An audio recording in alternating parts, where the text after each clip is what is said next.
नमस्ते दोस्तों, मेरा नाम है आरजे कार्तिक माई एफएम से और आपके लिए पेश है स्पाइस अप जिंदगी प्रेजेंटेड बाय किचन एक्सप्रेस हींग। आपका स्वागत है जिंदगी की एक चटपटी कहानी में। इससे पहले कि हम आगे बढ़ें, उम्मीद है कि आप अपना और अपनों का ख्याल रख रहे होंगे। आज की कहानी है प्यार और स्वीकार। ये कहानी अंकिता और उसके पति संजय की। अंकिता एक मल्टीनेशनल कंपनी में जॉब करती थी। कोरोना की वजह से एक्स्ट्रा लोड आ चुका था, वर्क फ्रॉम होम चल रहा था। संजय एक सिविल इंजीनियर जिसका काम इस वक्त रुका हुआ था, घर में ही था। अंकिता जो कि देर रात तक काम कर रही होती थी क्योंकि मल्टीनेशनल कंपनी में थी, देर रात तक कॉल्स आ रहे होते थे। इसी बात से संजय परेशान रहता था। उस रात में भी रात के 10:30 बज रहे थे और अंकिता को उसके कलीग सलमान का कॉल आया था दुबई से। कॉल डिस्कनेक्ट होने के बाद में संजय ने आर्ग्यूमेंट शुरू किया कि ये क्या नौकरी है तुम्हारी, इससे अच्छा तो नौकरी ना करो। रात में 10:30 बजे, 9 बजे, सुबह 6 बजे कोई भी तुम्हें कॉल आते रहते हैं। अंकिता कहने लगी कि एमएनसी में काम करती हूं, टाइम डिफरेंस है, दूसरी कंट्रीज से कॉल तो आते रहते हैं, इसमें परेशानी की बात कौन सी। झगड़ा बढ़ता जा रहा था। संजय कह रहा था, हाँ मतलब मैं तो बेवकूफ हूं, तुम बड़ी कंपनी में काम करती हो, बड़ी सैलरी है, हम तो मूर्ख हैं, हमारी तो छोटी सैलरी है, ये है वो है। पति पत्नी का झगड़ा और बढ़ता जा रहा था। तभी संजय ने अंकिता को हक किया और बोला कि तुम जानती हो ना मैं तुमसे कितना प्यार करता हूं, मुझसे देखा नहीं जाता है सब। अंकिता भी कहने लगी कि हाँ मुझे मालूम है, तुम मुझे लेकर के एक्स्ट्रा पॉजिटिव हो। कॉलेज में जो थे वो भी अभी तक तुम्हारा वही बिहेवियर, शादी के बाद भी 2 साल हो चुके हैं, लेकिन तुम अभी भी बिल्कुल आशिक की तरह बिहेव करते हो कि कहीं किससे बात ना कर ले, ये ना हो जाए। तुम घबराते हो मुझे खोने से। संजय कहने लगा कि हाँ मैं घबराता हूं, मैं तुम्हें एक पल के लिए भी खोने नहीं देना चाहता। झगड़ा बढ़ता जा रहा था, प्यार की बातें भी बीच बीच में हो रही थी। अंकिता समझाने लगी कि तुम समझते क्यों नहीं हो, दुबई से उसने इसलिए कॉल किया क्योंकि वहां 1.5 घंटे पीछे चल रहा है टाइम। हमारे यहाँ 9:30 बजती है तो वहां 8 बज रही होती है। मुझे तो न्यूयॉर्क से भी कॉल आता है।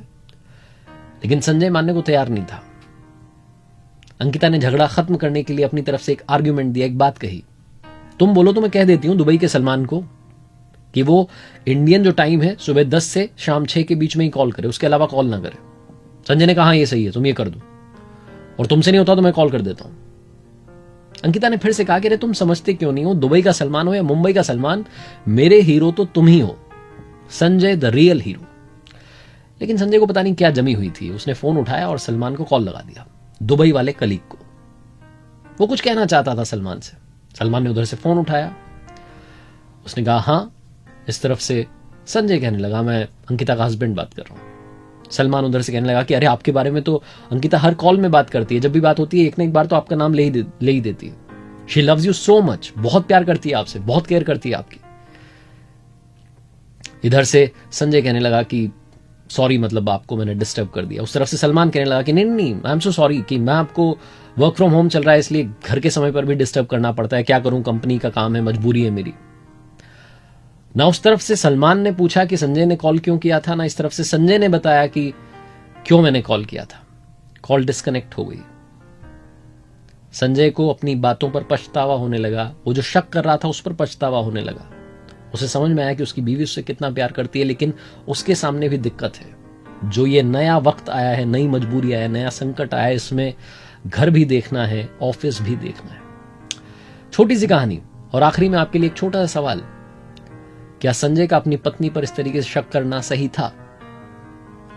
कमेंट सेक्शन में बताइएगा। अगर आपका कमेंट हमें अच्छा लगा तो आप जीतेंगे किचन एक्सप्रेस की तरफ से एक शानदार गिफ्ट हैम्पर। प्लीज अपना और अपनों का ख्याल रखें और देखते रहिए मेरे यानी आरजे कार्तिक के साथ मेरे फेसबुक पेज पर जिंदगी की एक चटपटी कहानी स्पाइस अप जिंदगी में, प्रेजेंटेड बाय किचन एक्सप्रेस हींग। याद रखिए अगर आप कुछ अच्छा सुन रहे हैं तो माई एफएम सुन रहे हैं। चलो आज कुछ अच्छा सुनते हैं। स्पाइस अप जिंदगी प्रेजेंटेड बाय किचन एक्सप्रेस। कुछ यादें खुशबू में रहती हैं।